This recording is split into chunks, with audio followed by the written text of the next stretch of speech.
Hello everyone, and welcome to this lesson. In this session, we'll build on what you've previously learned by completing two practical projects. Through hands-on practice, you'll deepen your understanding of key programming concepts. In this lesson, you'll receive clear prompts and task objectives, along with fewer code hints to help you gradually develop independent thinking and problem-solving skills. After each project, we'll provide a detailed walkthrough of the reference solution to help you check your work and fill in any gaps. Each project consists of two main steps: building the circuit, reading the task instructions, and writing the corresponding code. In this project, we'll use a photoresistor, serial communication, and the map function to create a simple subtraction program. Your task is to use the map function to convert the analog value read from the photoresistor into a number between 0 and 10. Here are the recommended mapping parameters. These are the program requirements.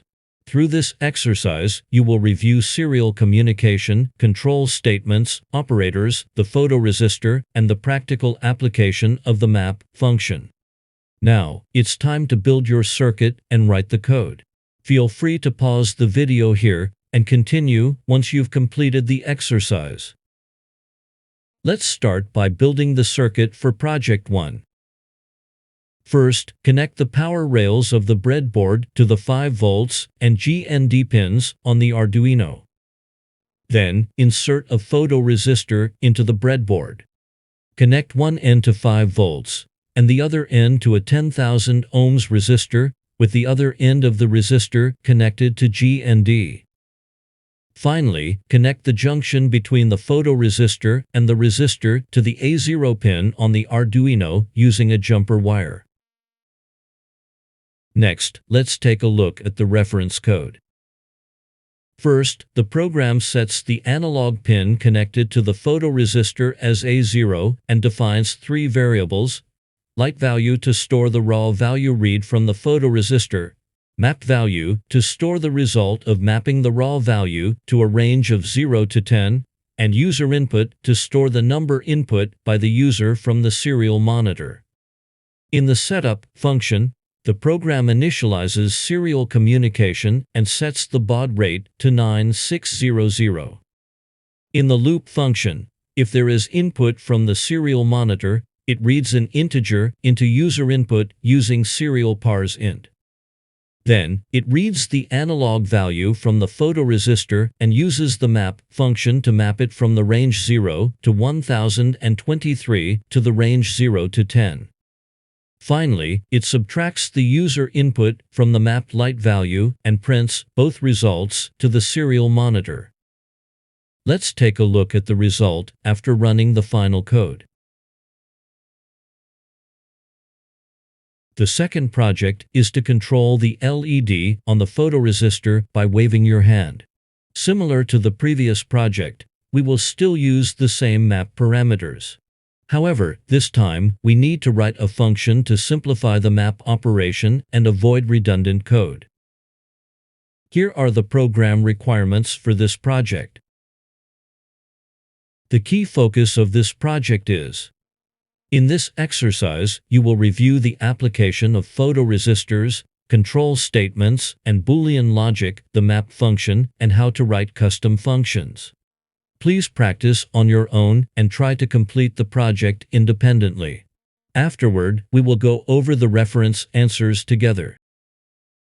Let's first take a look at the wiring for this project.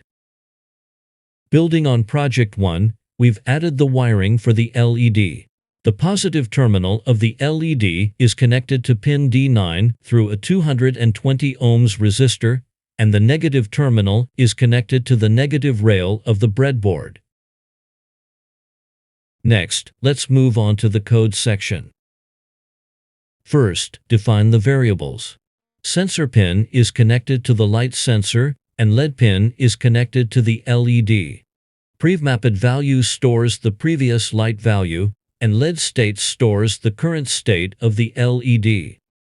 In Setup, set the LED pin as output and initialize serial communication. In loop, read the current light sensor value and map it to a range of 0 to 10. If the light value changes by more than 2, toggle the LED state. Print the LED status and set a 500 milliseconds delay to prevent false triggering.